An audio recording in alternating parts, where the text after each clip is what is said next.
Hello दोस्तों। और एक बार फिर से आप सबका स्वागत है मेरे YouTube चैनल में। अगर आप खुद को जीवन की बुलंदियों पर ले जाने के खास प्रयास और बड़े परिणाम हासिल करने के लिए तैयार हैं, तो समझ लीजिए कि आपके हाथ कामयाबी की कुंजी लग गई है। आपके पास आ गया है आपके भविष्य की कामयाबी का DNA।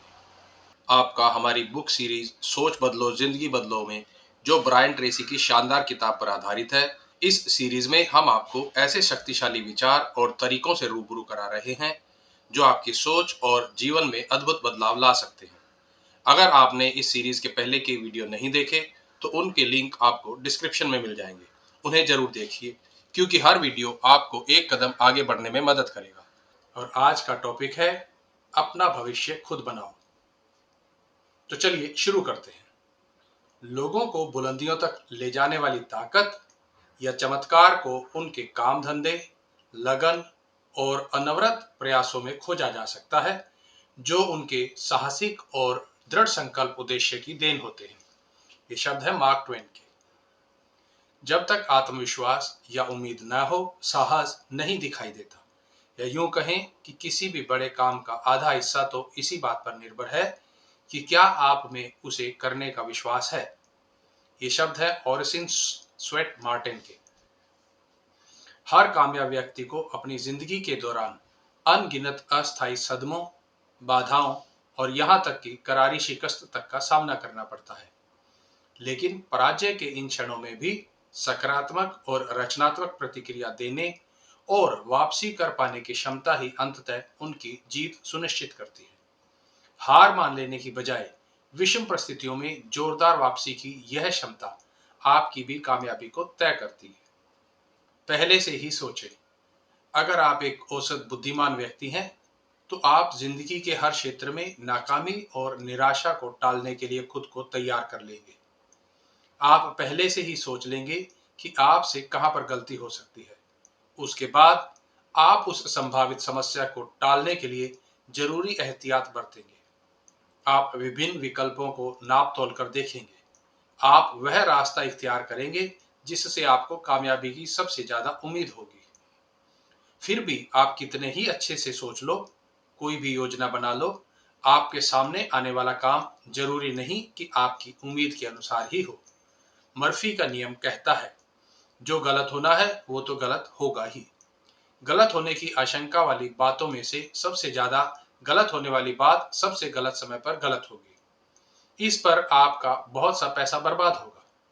कोहेन का नियम इससे आगे कहता है, मर्फी एक आशावादी थे, इसलिए निराशा बिना बुलाए आ जाती है। निराशा आपके सर्वश्रेष्ठ प्रयासों के बाद भी आ जाती है। निराशा तो अवश्य भावी और अटल है, जैसे सूरज का पूर्व में उगकर पश्चिम में अस्त होना तय है। आपको जिंदगी में निराशा हाथ लगनी ही है। और आप जितने ज्यादा लक्ष्य तय करेंगे, जितने ज्यादा प्रयास करेंगे, उतनी ही ज्यादा बाधाएं और समस्याएं आड़े आएंगी। वह बात जो आपके नियंत्रण में है। डॉक्टर जेलेजनिक ने पाया कि निराशा की स्थिति में कामयाब लोगों की प्रतिक्रिया नाकामयाब लोगों से अलग होती है। उनका निष्कर्ष यही था कि आपकी जिंदगी और काम में कामयाबी का पूर्व संकेत इस बात से मिल जाता है कि आप निराशा का किस तरह से सामना करते हैं। चूंकि आप निराशा को हमेशा नहीं टाल सकते, फिर आप जो चाहे कर लें। केवल यही बात मायने रखती है कि जब अनचाहे और अचानक निराशा आ जाए, तो आप उससे कैसे निपटते हैं। क्या आप इसे अपने आप पर हावी हो जाने देते हैं? क्या आप फूट पड़ते हैं, आग बबूला हो जाते हैं और दूसरे लोगों पर आरोप लगाकर उन पर अपना गुस्सा उतारते हैं? या फिर आप अपने आप को नियंत्रण करके प्रभावशाली तरीके से प्रतिक्रिया देते हैं? कामयाब लोग निराशा को लक्ष्य की राह का ही एक हमसफर मान लेते हैं। वहीं नाकामयाब लोग निराशा को अपने रास्ते की बाधा बनने का मौका दे देते हैं। कामयाब लोग निराशा से उबरकर आगे बढ़ते रहते हैं। नाकामयाब लोग या तो लक्ष्य का पीछा छोड़ देते हैं या वे स्वयं पीछे हट जाते हैं। प्रेरक वक्ता चार्ली जोन्स कहते हैं, फर्क इस बात से नहीं पड़ता कि आप कितनी जोर से गिरते हैं, बल्कि इस बात से पड़ता है कि आप कितनी जोर से उठ खड़े होते हैं। नकारात्मकता का जन्मदाता। आपकी अधिकांश नकारात्मक भावनाओं का जन्म दरअसल हताशा भरी उम्मीदों से होता है। आप किसी बात के एक तय तरीके से होने की इच्छा, उम्मीद और योजना रखते हैं, और जब ऐसा नहीं होता तो आप बेचैन और गुस्सा हो जाते हैं। यह है बेहद सामान्य है। अगर आप परिणामों की फिक्र करते हैं तो निश्चित ही परिणाम हासिल नहीं होने पर आपको चोट लगेगी। चुनौती यह है कि भावनाएं तो तुरंत भड़क जाती हैं। यही कारण है कि जब कोई बात होती है तो उस वक्त आपके लिए अपनी भावनाओं और प्रतिक्रिया पर नियंत्रण मुश्किल हो जाता है। जब निराशा होगी तो आप आदत के अनुरूप पुराने अनुभवों के आधार पर तत्काल अपनी प्रतिक्रिया दे देंगे। जब कोई बात गलत हो जाती है तो आपके लिए अच्छी बातें सोच पाना मुश्किल हो जाता है। आप केवल प्रतिक्रिया दे सकते हैं। ग्रीक मूल के निर्विकार माने जाने वाले दार्शनिक एपिक्टेटस ने एक बार लिखा था, परिस्थितियां इंसान को नहीं बनाती, वे केवल उसे उसका असली चेहरा दिखाती हैं। और दूसरे तरीके से कहें तो दूसरों को भी। विषम परिस्थितियां आपके व्यक्तित्व को नहीं बनाती, बल्कि यह तो आपके उस परिस्थिति विशेष के व्यक्तित्व को ही उजागर करके आपको दिखाती है। पूर्व तैयारी करें। अपनी जिंदगी और अपनी सोच को बदलने का सबसे बेहतरीन तरीका है निराशाओं से निपटने की पूर्व तैयारी। मानसिक तैयारी के साथ खुद को निराशा की स्थिति में दोबारा तुरंत उठ खड़ा होने के लिए तैयार रखें।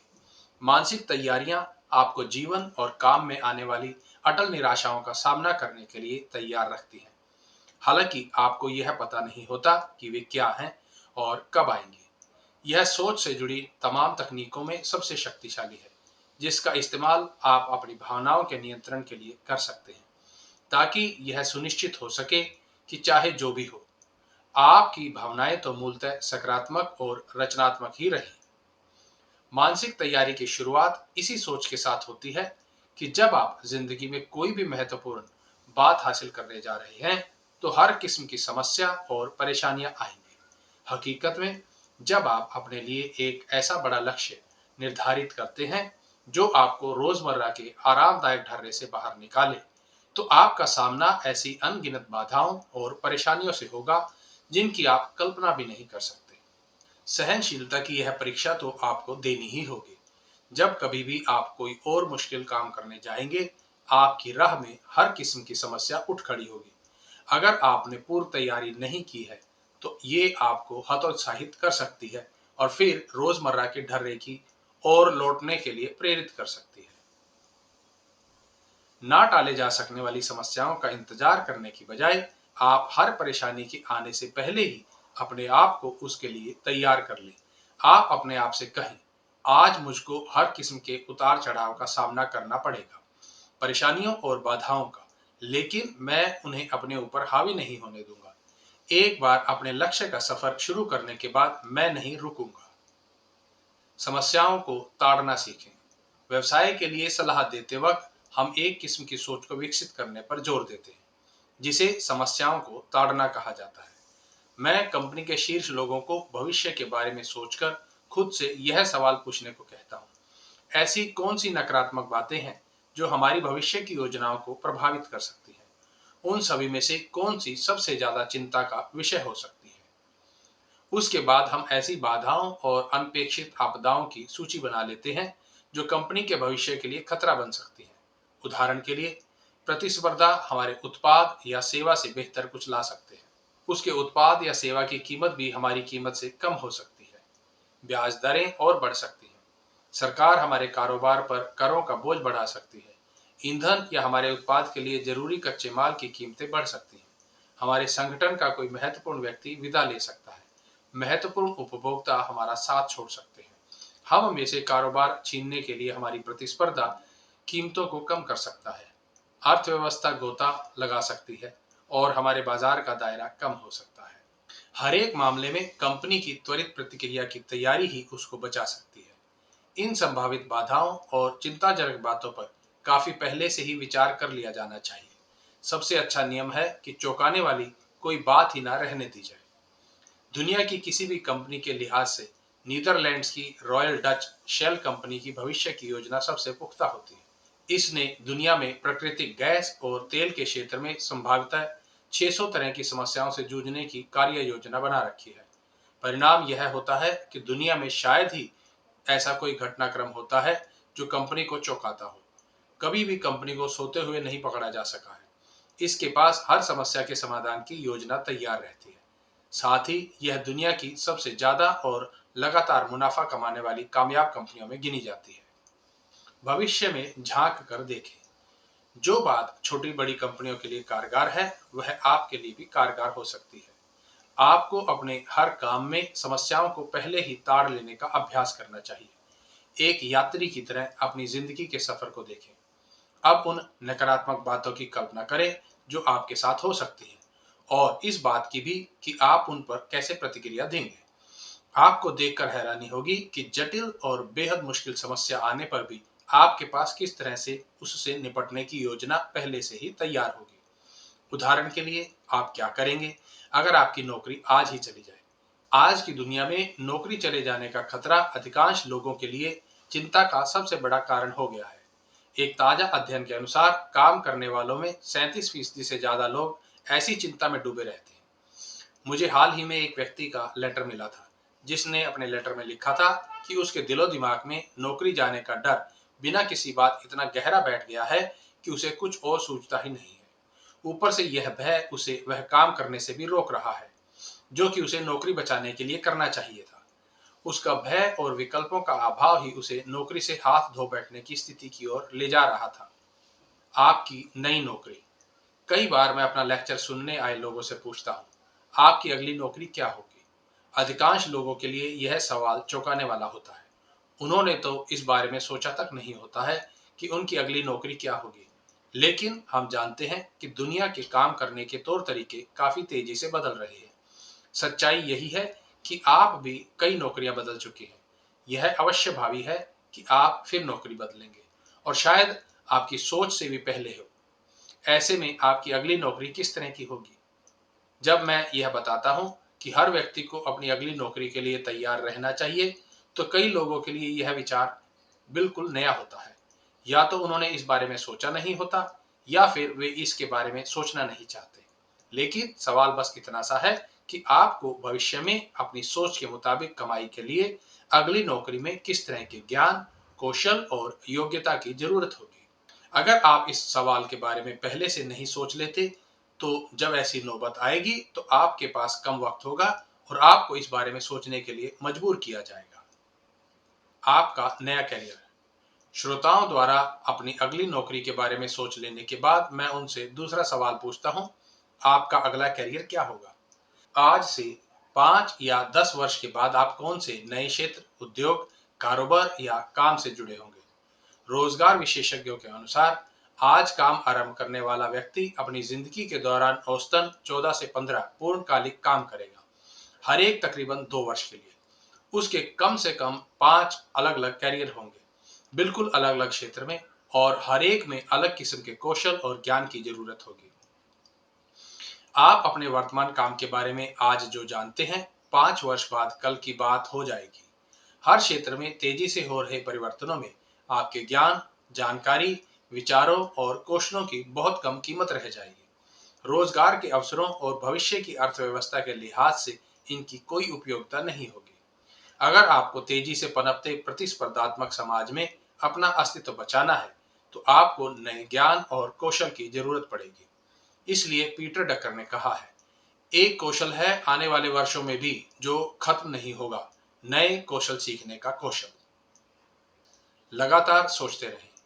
मशहूर आइस हॉकी खिलाड़ी वेन ग्रेट्स्की से जब एक पत्रकार ने उनकी कामयाबी का राज जानना चाहा, तो उनका जवाब था, कई खिलाड़ी बहुत अच्छे हैं, वे वहां होते हैं जहां पक यानी आइस हॉकी में गेंद की जगह इस्तेमाल होने वाली चीज होती है। मैं वहां होता हूं जहां पक जाने वाली होती है। उनके यह विचार आपके लिहाज से भी सही है। अगले 3 से 5 सालों में आपकी पक कहां होगी? 10 साल बाद आपकी पक कहां होगी? अपने करियर के बारे में लंबे वक्त की सोच आपको कम वक्त में बेहतर फैसले लेने में मददगार होती है। रणनीति योजनाकार माइकल कॉमी कहते हैं, जो लोग भविष्य की योजना नहीं बनाते, उनका भविष्य कुछ भी नहीं होता। भविष्य में झांकें और आने वाले संभावित उतार चढ़ावों की कल्पना और पूर्वानुमान करना शुरू करें। अगर आज आपकी नौकरी चली जाए तो आप क्या करेंगे? आपका पहला विचार क्या होगा? अधिकांश लोग तो नौकरी जाने की सोच से ही पूरी तरह से विचलित हो जाते हैं। वे नहीं जानते कि वे क्या करेंगे। अनसोची बात की उम्मीद करें। कई बार मैं अपने श्रोताओं से पूछता हूं कि वे क्या करेंगे अगर रातों रात उनकी कंपनी बंद हो जाए। वे अपना सिर हिलाकर कहते हैं कि यह संभव नहीं है। फिर मैं उनको बताता हूं कि कैलिफोर्निया में जब रक्षा उद्योग लगभग बंद सा हो गया था, तो बरसों के अनुभव और उच्च शिक्षा वाले 4 लाख से ज्यादा रक्षा इंजीनियरों और अधिकारियों की नौकरी खतरे में पड़ गई थी। न केवल उनकी नौकरियां चली गई थी, बल्कि उनके करियर भी खत्म हो गए थे। इन हजारों सक्षम और योग्य लोगों में से हर एक को नए बाजार का रुख करके नए कौशल और बिल्कुल ही नए क्षेत्र से जुड़ना पड़ा था। पूरे देश भर में फैली इंटरनेट कंपनियों की 90% नौकरियां डॉट कॉम की दीवानगी गिरते ही खत्म हो गई थी। टेलीकॉम सेक्टर में भी हजारों लोगों की ऐसे ही छुट्टी हो गई थी। हाल ही के कुछ वर्षों में निवेश के पीछे का पागलपन खत्म होने के साथ ही आर्थिक क्षेत्र से जुड़े कई लोगों को नौकरी से हाथ धोना पड़ा था। यह चलता ही रहता है और चलता ही रहेगा। केवल उद्योगों के नाम बदलते रहेंगे। नौकरियों और कामकाज के क्षेत्र में तेजी से आ रहे बदलाव ज्यादा से ज्यादा लोगों के साथ ज्यादा से ज्यादा बार होंगे। आपकी आर्थिक जिंदगी। वित्त और निवेश की दुनिया लगातार बदल रही है। बाजार ज्यादा बदलाव वाले होते जा रहे हैं।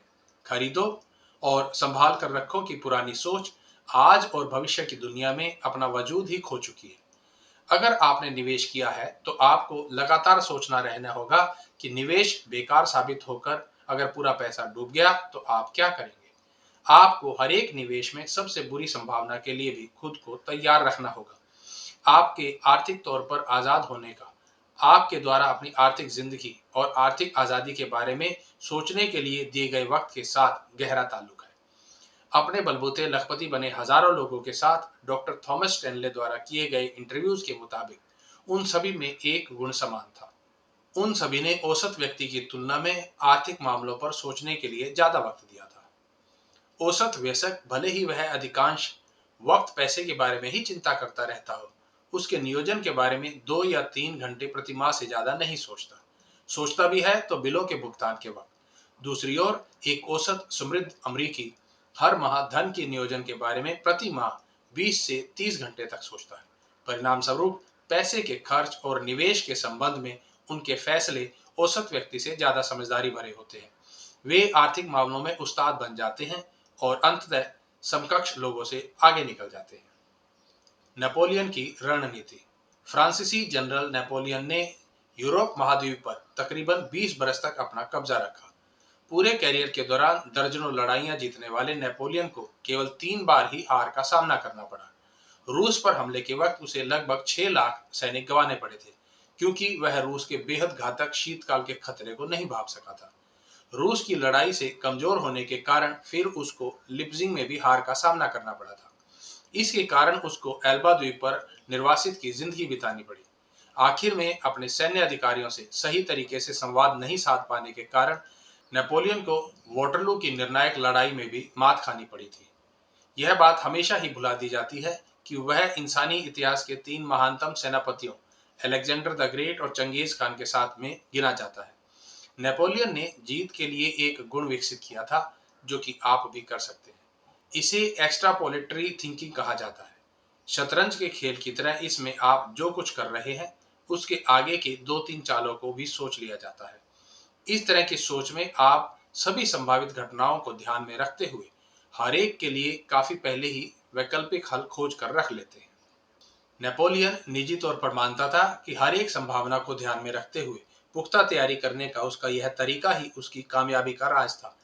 अपने इस गुण के कारण नेपोलियन किसी भी लड़ाई से पहले ही अपनी और विरोधी की रणनीति के दाव पेचों को नाप तोल कर तैयार कर लेता था। पूरी तैयारी हो जाने के बाद वह अपने मुख्यालय पर बैठकर ही पूरी लड़ाई का संचालन कर लेता था। किसी भी संदेश वाहक से कोई नया समाचार मिलते ही उसके पास उस परिवर्तन के लिए भी नई रणनीति तत्काल तैयार रहती थी। कई लोगों का सोचना था कि विषम परिस्थितियों में तेजी से सोचना ही नेपोलियन की कामयाबी का राज था। ऐसा नहीं था। राज यह था कि उसने हर संभावना को पहचान कर उसके लिए पहले से ही योजना बनाकर रखी थी। वर्तमान से खुद को अलग करना।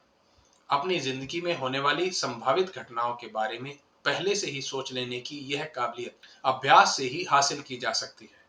वर्तमान को देखकर भविष्य के बारे में अनुमान लगाने में आप जितने ज्यादा सक्षम होंगे, आपकी जिंदगी उतनी ही बेहतर होगी। आप बाधाओं को कम करके मिलने वाले मौकों को बढ़ा सकेंगे। इस तरह से आपको उन लोगों पर बढ़त मिल जाएगी जो कोई घटना होने पर महज प्रतिक्रिया स्वरूप कदम ही उठा पाते हैं। अगर आप किसी कंपनी में काम कर रहे हैं, तो आपको आने वाले 6 महीने या साल भर की उन सबसे बुरी संभावित बातों के लिए खुद को पहले से ही तैयार रखना चाहिए, जो आपकी नौकरी और आपकी सुरक्षा को खतरे में डाल सकती हो। अगर आप कंपनी के मालिक हैं, तो आपको कंपनी पर मंडराते संभावित खतरे से निपटने के तौर तरीकों के बारे में सोचना चाहिए। आपको अपनी पत्नी के साथ मिलकर परिवार पर आ सकने वाले संकटों के बारे में चर्चा करनी चाहिए और उससे निपटने के लिए योजना भी पहले से ही बनाकर रखनी चाहिए। आर्थिक एहतियात बरतें। आप ऐसे लोगों के बारे में हमेशा ही पढ़ते रहते होंगे जिन्होंने बीमे का लाभ नहीं उठाया और आखिरकार अपनी कार, बंगला और कई बार तो अपनी पूरी कमाई को ही गंवा दिया। वे भविष्य में झांकने में नाकामयाब रहे और यह भी नहीं सोचा कि उनके घर में आग लग जाए, उनका एक्सीडेंट हो जाए, तो क्या उनके पास पर्याप्त बीमा है। अपनी आर्थिक स्थिति को संरक्षित करने का सबसे बढ़िया तरीका है नियमित बचत के तौर तरीकों का विकास। आपका लक्ष्य अपनी कमाई का 10% या उससे कुछ ज्यादा की बचत करने का होना चाहिए, हर माह, हर वेतन और हर कमाई से। किसी भी आपदा के वक्त आपको सबसे ज्यादा राहत इसी बात से मिलती है कि आपके पास इस स्थिति से निपटने के लिए जरूरी पैसा है।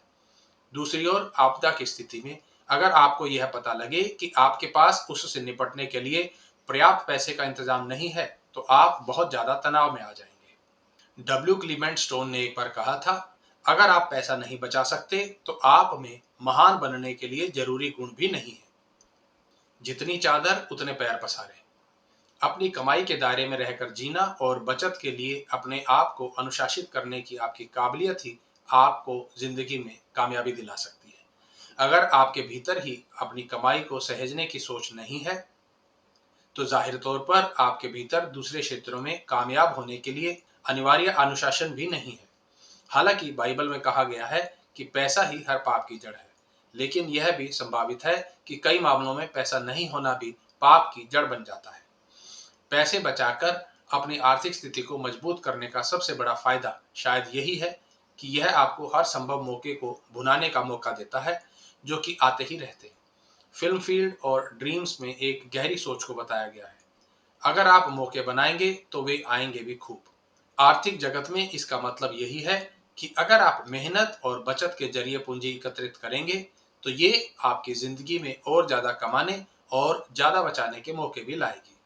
धन आकर्षित करने वाला चुंबक।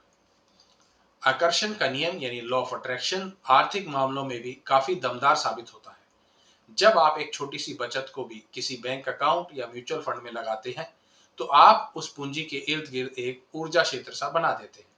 यह ऊर्जा आपको बताती है कि आप कैसे और पूंजी को अपनी ओर आकर्षित कर सकते हैं। आपकी बचत और निवेश बढ़ने के साथ ही आपके पास पैसा और तेजी से बढ़ता है। आप जितना पैसा जमा करेंगे, उतना ही वो और अधिक आपकी ओर आकर्षित होगा। साथ ही आपको कमाई करने के लिए और ज्यादा मौके मिलेंगे। जब आप अपनी जमा पूंजी या बैंक बैलेंस से मिलने वाले उत्साह के बारे में सोचते हैं, तो आपकी इस राशि के इर्द गिर्द की ऊर्जा और बढ़ जाती है। यह और आपको और अधिक आकर्षित करती है। यह प्रभाव क्षेत्र और अधिक बढ़ जाता है जब आपको अपनी कमाई से प्यार हो जाता है। जब आप अपने बढ़ते पूंजी कोष के बारे में सोचकर खुश होते हैं, तो यह उसके आसपास और ऊर्जा बढ़ा देता है और आप उसकी ओर अधिक आकर्षित होते हैं। जब लोग कहते हैं कि पैसा ही पैसे को खींचता है, तो दो मायनों में वे बिल्कुल सही होते हैं। पहली बात यह है कि बचत करके उस पूंजी को बढ़ाने की आपकी क्षमता इस बात का सूचक है कि आप में और ज्यादा कमाने की काबिलियत है या नहीं, और क्या आपको पैसा दिया जा सकता है। दूसरा, जब आप छोटी सी पूंजी को भी जमा करेंगे, तो आप और बड़ी राशि के लिए मौके को खुला निमंत्रण भी दे डालेंगे। कामयाबी की दास्तान। हाल ही में एक सेमिनार के दौरान एक प्रतिस्पर्धा मेरे पास आया और उसने मुझसे पूछा कि क्या मैं उसे पहचान पाया। मैंने उसे बताया कि दरअसल मुझको हर साल कई लोगों से मिलते रहने पड़ता है, इसलिए उन सबको याद रख पाना मेरे लिए मुमकिन नहीं है। उसने मुझे बताया कि 6 साल पहले उसने मेरा 2 दिन का एक सेमिनार अटेंड किया था। वह कुछ शर्मीला था, इसलिए उसने लंच ब्रेक पर सबके चले जाने का इंतजार किया। उसके बाद उसने मुझे उस सेमिनार के बाद हुए उल्लेखनीय घटनाओं के बारे में बताया। जब वह मेरे पास आया था तो सेकंड हैंड कारों का सेल्समैन था। उस वक्त उसकी उम्र 30 वर्ष के करीब थी और उसके 2 बच्चे थे। उसकी कमाई औसत थी और वह गले गले तक कर्ज में डूबा हुआ था। वह अपने परिवार के साथ किराए के मकान में रह रहा था। सेमिनार के दौरान ही उसे यह एहसास हो गया कि उसके लिए चिंता की सबसे बड़ी वजह उसके सिर पर भारी कर्जा और बैंक का खाली खाता ही था। सो उसने अगले 5 वर्षों में कर्ज से निकलकर बैंक खाते में $30,000 जमा करने का लक्ष्य रखा। उसकी परिस्थितियां और पहले के अनुभव के लिहाज से लक्ष्य काफी कठिन था। किशोर अवस्था से ही वह कर्ज में डूबा हुआ था। काम में जुट जाए। फिर भी पूरे भरोसे के साथ उसने अपने लक्ष्य को लिख डाला, एक योजना बनाई और उस पर हर रोज ही काम करना शुरू कर दिया। इस फैसले ने उसके दिमाग की ताकत को सक्रिय कर दिया। अनुरूपता, आकर्षण और अवचेतन की गतिविधियों के नियमों के कारण स्थिति में उसकी कल्पना से भी ज्यादा तेजी से बदलाव आने लगा। उसने अपने आर्थिक लक्ष्य को 3 साल में ही हासिल कर लिया। वह कर्ज से मुक्त हो चुका था और उसके बैंक खाते में $30,000 थे। एक दिन उसके बॉस ने उसे बुलाया और पूछा कि क्या वह कारोबार का मौका चाहता है। वह चौंक गया। उसने बॉस से इसका कारण पूछा। उसके बॉस ने कहा कि वह देख रहा है कि सेल्समैन के तौर पर उसने अपना काम कितना सुधार लिया है और यह भी पता चला है कि उसने अपनी आय में से बैंक में काफी राशि भी जमा कर ली है। काफी शर्मीले और शंकालु किस्म के इस व्यक्ति ने बॉस से पूछ ही लिया कि उनका इरादा क्या है। उसके बॉस ने बताया कि दरअसल डेट्रॉयट की एक कार निर्माता ने उनसे संपर्क साधकर किसी ऐसे व्यक्ति के बारे में बताने को कहा है जो कि शहर के नए इलाकों में उनकी कार की नई डीलरशिप लेने में उत्सुक हो। बॉस ने कहा कि वह उसके नाम की सिफारिश करना चाहता है और डीलरशिप लेने में मदद भी करना चाहता है। अगर वह पैसा निवेश करने का इच्छुक हो तो बॉस उसे अपना पार्टनर बनाना चाहता था। इस पूरी कहानी का निचोड़ यह है कि उसके बॉस ने उसे डीलरशिप दिलाने, खरीदारी करने, काम को जमाने और स्टाफ रखने जैसे हर काम में मदद की। 2 साल बाद जब बॉस ने अपना हिस्सा निकालने की पेशकश की तो वह व्यक्ति उस जगह का 100% मालिक बन गया। यह पूरी बात बताने में उसने मुझे कहा, आज मैं लखपति बन चुका हूँ। उसने कहा, 6 साल पहले मैं सेकेंड हैंड कारों का सेल्समैन था और आज लखपति हूँ। मुझसे आज तक मिले लोगों में वह अपनी कामयाबी पर सबसे ज्यादा खुश लोगों में गिना जा सकता था। यही कहानी आपकी जिंदगी के लिए भी कारगर साबित हो सकती है। सकारात्मक और रचनात्मक बने रहने के लिए आपको अपने आप को मानसिक, आर्थिक और शारीरिक तौर पर पहले से ही तैयार करना होगा। इस बात पर सोचिए कि क्या हो सकता है और फिर उससे निपटने की योजना तैयार रखिए। योजना बनाइए और कुछ पैसे बचा कर रखिए ताकि आपको कभी एकाध आर्थिक परेशानी का सामना न करना पड़े। हर एक क्षेत्र में सोचने और पूर्व योजना बनाने का यह तरीका आपकी श्रेष्ठता का प्रतीक है। 2 जादुई सवाल। यह वे 2 जादुई सवाल हैं जिनको पूछकर आप नाकामयाबी को कामयाबी में बदल सकते हैं। मैं इन सवालों को जादुई कहता हूं क्योंकि इन दोनों में ही आपकी जिंदगी के स्तर को सुधारने की गजब की शक्ति है। आप ये सवाल पूछकर हर अनुभव के बाद उनका लाभ उठा सकते हैं। पहला सवाल है, मैंने क्या सही किया। फिर चाहे आप जो कुछ भी करें उसका परिणाम चाहे जो भी हो, आप कामयाब रहें या नाकामयाब, आपको पूरी घटना को तुरंत अपने दिमाग में दोहराना चाहिए और उस परिस्थिति में आपने जो कुछ भी सही किया उसका आकलन कीजिए। या फिर मोटी मोटी असफलता हो या पूरी तरह से नाकामयाबी, वहां कई बातें ऐसी रही होंगी जो सही थी। अगर आप अपने प्रदर्शन के सकारात्मक हिस्से को अलग करके उनको लिखित लेते हैं तो आप अपने दिमाग को ऐसी ही परिस्थिति फिर आने पर उन गलतियों को नहीं दोहराने के लिए तैयार कर लेते हैं। दूसरा जादुई सवाल है, मैं क्या अलग कर सकता हूं। यह एक बेहतरीन सवाल है क्योंकि यह आपको सकारात्मक तरीके से सोचने का मौका देते हुए इस बात का पता लगाने में मदद करता है कि आप उस काम को कैसे और बेहतर तरीके से कर सकते थे। अपने आप से पूछिए कि अगर आपको यह काम दोबारा करना पड़े तो आप उसी परिस्थिति में अपने प्रदर्शन और व्यवहार में किस तरह से बदलाव लाएंगे या कौन सा बेहतर तरीका अपनाएंगे। आप कौन सी बात को कम या ज्यादा करेंगे। अपने जवाबों को लिखना ना भूलें। यह इस बात को सुनिश्चित करता है कि आप उसे भूलने से पहले कहीं दर्ज कर लेते हैं। जब कभी भी आप कुछ नया या अलग करने चाहें तो तत्काल कागज लेकर बैठ जाएं और इन 2 सवालों के जवाब तलाशिए। मैंने क्या सही किया था और मैं क्या अलग कर सकता हूँ। सकारात्मक बनाम नकारात्मक सोच। विजेता हो या पराजित, दोनों ही महत्वपूर्ण बातों के बाद अपने प्रदर्शन की समीक्षा करते हैं। कम उपलब्धियां हासिल करने वाले हमेशा अपनी गलतियों का ही रोना रोते बैठते हैं, या फिर उस कीमत का रोना जो उनको चुकानी पड़ी थी।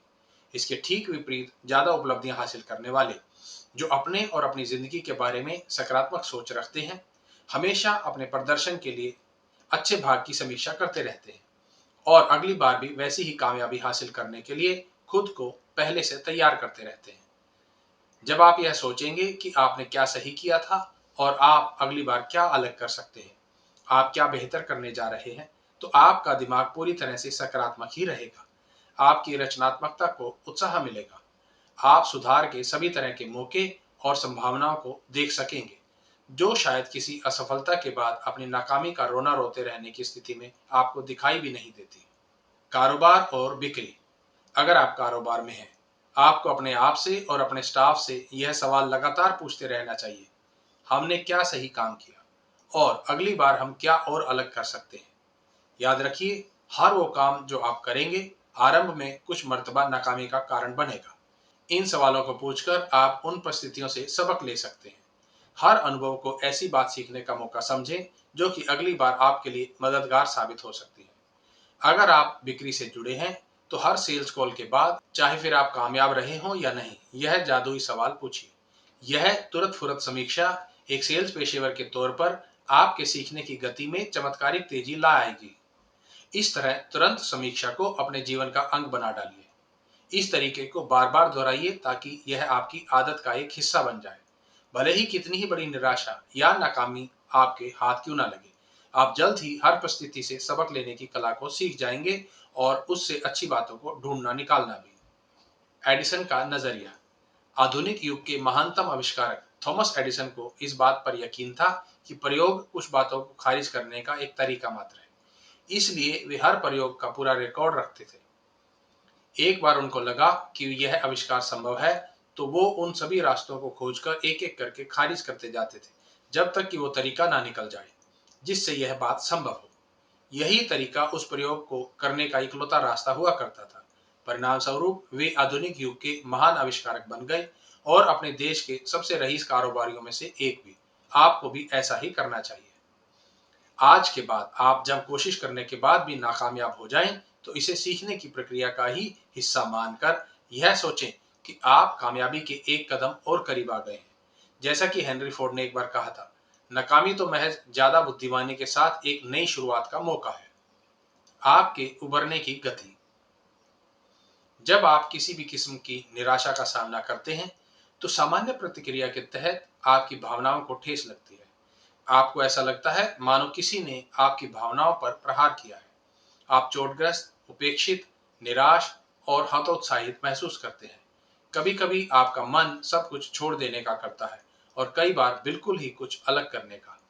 किसी भी किस्म की हताशा या नाकामी की स्थिति में आपकी ऐसी प्रतिक्रिया नैसर्गिक ही है। सवाल यह बचता है कि आपको ऐसा कितने वक्त तक लगता रहता है।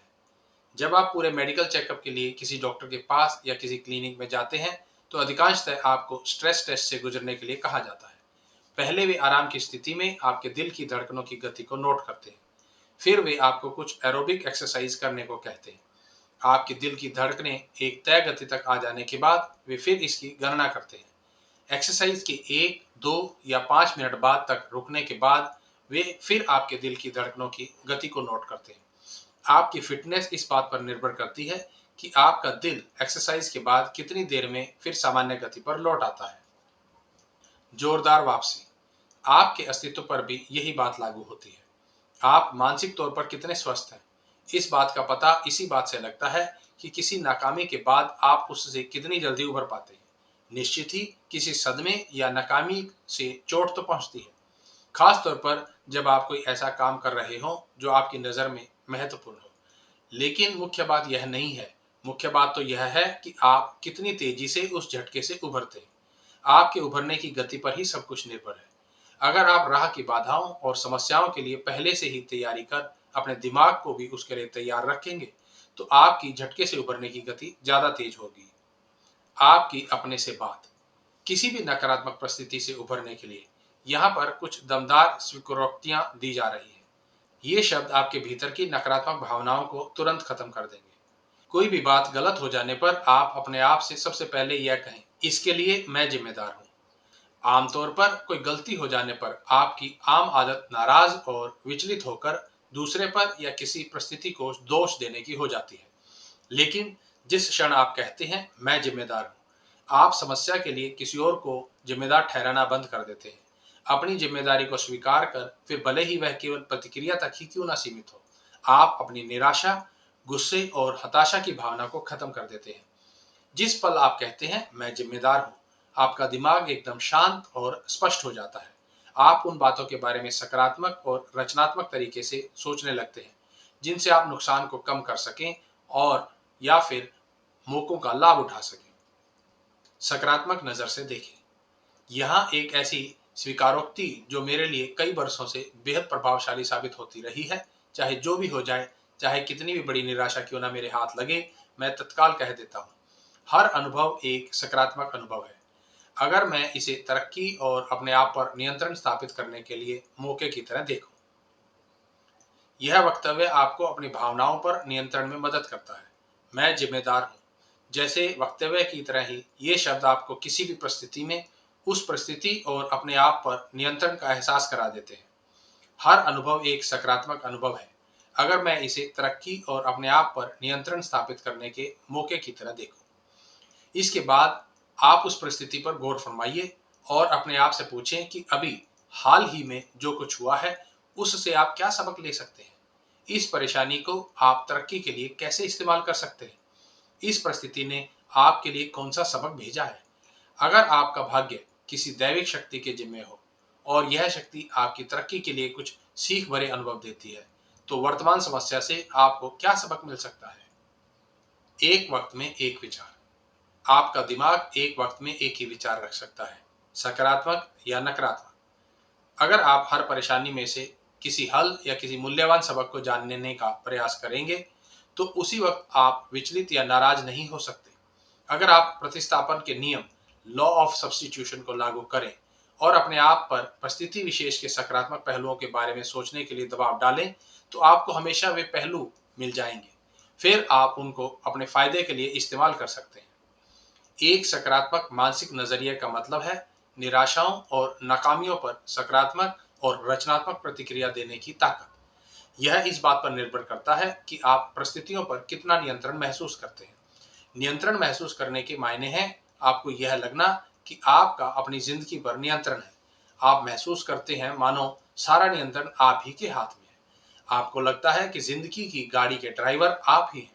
आप सोचते हैं कि आपका हर बात पर नियंत्रण है। अपने लक्ष्य के बारे में सोचें।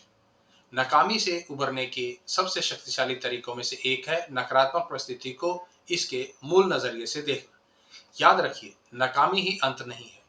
आपकी बड़ी योजनाओं के लिहाज से तो आपकी गलतियां बहुत ही छोटी होती हैं। अगर आप पीछे मुड़कर देखें तो हो सकता है कि आपको याद भी ना आए कि एक वर्ष पहले आप किस बात को लेकर परेशान थे। फिर 3, 5 या ज्यादा साल पहले की बात को तो छोड़ ही दीजिए। अगर आप अपने आप पर नियंत्रण का एहसास पाना चाहते हैं, तो आपको अपनी जिंदगी की दशा और दिशा के बारे में स्पष्ट पता होना चाहिए। दिशा का यह बोध अपने साफ, तय और लिखित लक्ष्यों से ही मिलता है। अपने दिमाग को सकारात्मक रखने का एक बेहद सशक्त तरीका अपने लक्ष्य के बारे में सोचना है। जब कोई गलत बात हो जाए, तो अपने लक्ष्य के बारे में सोचने लग जाइए। आपको बिक्री, नौकरी में कोई झटका लगे तो अपने लक्ष्य के बारे में सोचिए। किसी निवेश या कारोबारी समझौते में गड़बड़ होने पर भी अपने लक्ष्य के बारे में सोचें। आपके लंबी दूरी के लक्ष्यों में से प्रमुख है आर्थिक तौर पर आजादी, बेहतरीन स्वास्थ्य, उम्दा संबंध और ऐसे काम जो दुनिया की नजर में आए। जिंदगी को देखने का नजरिया। अपनी जिंदगी को घटनाक्रमों और बदलते चलन, हो रहे बदलावों के नजरिए से देखिए। इसे आने वाले उतार चढ़ाव के नजरिए से देखिए। बदलते मौसमों, सर्दी, गर्मी, पतझड़ और बसंत के नजरिए से देखिए। जब आप ऐसा लंबे अरसे का नजरिया विकसित करते हैं, तो आप होने वाली घटनाओं को आपकी जिंदगी के एक हिस्से के तौर पर देखने लग जाते हैं। ऐसे में आप भाग्य में आने वाले छोटे मोटे उतार चढ़ावों से विचलित नहीं होते। छोटी मोटी रोजमर्रा की समस्याओं और परेशानियों से निपटने में आप ज्यादा सक्षम हो जाते हैं। आप हर बात को उसके सही परिप्रेक्ष्य से देख सकते हैं। सिगमाइंड कर्व इंसान की जिंदगी के अधिकांश हिस्से का बखूबी विश्लेषण कर देता है। इसके 3 चरण होते हैं। पहले चरण में आप संघर्ष और ज्यादा मेहनत करके बातों को जानते हैं और अपने स्थान को मजबूत करते हैं। यह बात आपकी नौकरी, किसी रिश्ते, किसी नए कारोबार या फिर किसी नई सेवा या उत्पाद के लिए बिल्कुल सही साबित होती है। पहले चरण की सभी महत्वपूर्ण बातें सीख लेने के बाद दूसरा चरण आता है। यह तरक्की का चरण है। जब आप खूब तरक्की करते हैं और बहुत ही अच्छे परिणाम हासिल करते हैं, आपका कारोबार फलता फूलता है, आपके उत्पाद सेवा की खूब मांग होती है, आपका कैरियर कुलाचे भरता है और आपके रिश्ते भी काफी अच्छी स्थिति में रहते हैं। और फिर आता है तीसरा चरण, पतन का। यह दूसरे चरण के बाद ठीक वैसे ही आता है जैसे एक मौसम के बाद दूसरा। इस चरण में दूसरे चरण की तरह परिणाम या संतुष्टि हासिल करना मुश्किल होता जाता है। बिक्री और लाभ हासिल करना और मुश्किल हो जाता है। आपको नौकरी या रिश्ते में पहले जैसा मजा नहीं आता। आपकी कंपनी अपने अस्तित्व को बनाए रखने के लिए संघर्ष करने लग जाती है। आप आज की जिंदगी और काम के क्षेत्र में किस चरण में हैं? दूसरे या विकास के चरण में आने के लिए आप क्या कर सकते हैं? आपकी जिंदगी और काम का घटनाक्रम और चरण किस तरह का है? मुंह मोड़ना समझदारी नहीं। हताशा या नाकामी की स्थिति में हमारी उनसे न निपट पाने की अधिकांश समस्याएं हमारे हकीकत को नहीं स्वीकारने से ही पैदा होती हैं। हम बस वास्तविकता से मुंह मोड़ते रहते हैं। हम नाराज होकर बस इस बात पर अड़ जाते हैं कि ऐसा हमारे साथ नहीं होना चाहिए था या फिर ऐसा ही होना चाहिए था। हम उसे ठुकरा देते हैं और उम्मीद करते हैं कि ऐसा हो ही नहीं सकता या ऐसा हो ही नहीं। हमारे अधिकांश तनाव का कारण यह प्रतिकार और इनकार ही होता है। जब आप कहते हैं कि जिसका कोई इलाज नहीं उसे सहन कर लो, आप अपने भड़कने के बिंदु को और नीचे ले आते हैं। आप ज्यादा तनाव मुक्त हो जाते हैं। आप शांत और निर्लिप्त से हो जाते हैं। आप पीछे हटकर परिस्थिति को इस तरह से देखते हैं मानो यह सब किसी और के साथ हो रही हो। ऐसे में कई बार आप रचनात्मक भी हो जाते हैं कि परिस्थिति को कैसे हल किया जा सकता है। आप अपने साथ होने वाली छोटी बातों से खुद को भावनात्मक तौर पर नहीं जुड़ने देते। अब्राहम लिंकन ने लिखा है, अधिकांश लोग उतने ही खुश होते हैं जितना कि वे चाहते हैं। किसी घटना या परिस्थिति का जब तक आपके लिए कोई अर्थ नहीं होता, आप उससे भावनात्मक तौर पर जुड़ ही नहीं सकते और आप यह अर्थ अपनी सोच को नियंत्रित करके बदल सकते हैं। इससे भावनात्मक तौर पर जुड़ने से इनकार करके आप इसके नकारात्मक प्रभाव को भी समाप्त कर सकते हैं। सब कुछ आप पर ही निर्भर है। निर्णायक पहलू। निराशाओं से सकारात्मक और रचनात्मक तरीकों से निपटने का आपका गुण आपकी कामयाबी और दूसरों के आपके बारे में विचारों को किसी भी अन्य बात से ज्यादा प्रभावित करता है। यह धैर्य के साथ सीखा हुआ एक गुण है। प्रभावी पुरुष और महिलाएं वे होते हैं जिन्होंने बेवजह, बिना पूर्व सूचना आने वाली और न टाली जा सकने वाली बड़ी और छोटी विपदाओं का भी सकारात्मक तरीके से जवाब देने का गुण विकसित कर लिया है। आपको भी ऐसा ही करना चाहिए। पहले से ही सोच लीजिए कि चाहे जो हो जाए, आपको कोई भी रोक नहीं सकता। पहले से ही सोच लीजिए कि चाहे जो हो जाए, आपको कोई भी नहीं रोक सकता। पहले से ही सोच लीजिए कि आपको जिंदगी में अनेक उतार चढ़ावों का सामना करना पड़ेगा, लेकिन आप लक्ष्य हासिल होने तक प्रयासों में जुटे रहेंगे। जब आप ऐसा फैसला पहले से ही कर लेते हैं, तो आप हर बात के लिए तैयार रहते हैं। जब आप मानसिक तैयारी करके रखते हैं, तो किसी भी परेशानी के वक्त आपकी प्रतिक्रिया त्वरित और कारगर होती है। आप टूटते नहीं, जोरदार जवाब देते हैं। आपको कोई भी नहीं रोक सकता। तो दोस्तों, आज का टॉपिक यहीं खत्म होता है। उम्मीद है कि आपने इस वीडियो से कुछ नया सीखा होगा। अगर यह वीडियो पसंद आया हो तो लाइक करें, कमेंट करें और अपने दोस्तों के साथ भी शेयर करना ना भूलें। अगले वीडियो में हम अगले टॉपिक पर बात करेंगे जो आपकी सोच को और भी गहराई से समझने में मदद करेगी। तब तक के लिए डिस्क्रिप्शन में दिए गए लिंक से पहले के वीडियो जरूर देखें और अपनी जिंदगी बदलने के इस सफर में हमारे साथ जुड़े रहें। धन्यवाद दोस्तों, और मिलते हैं अब अगले वीडियो में।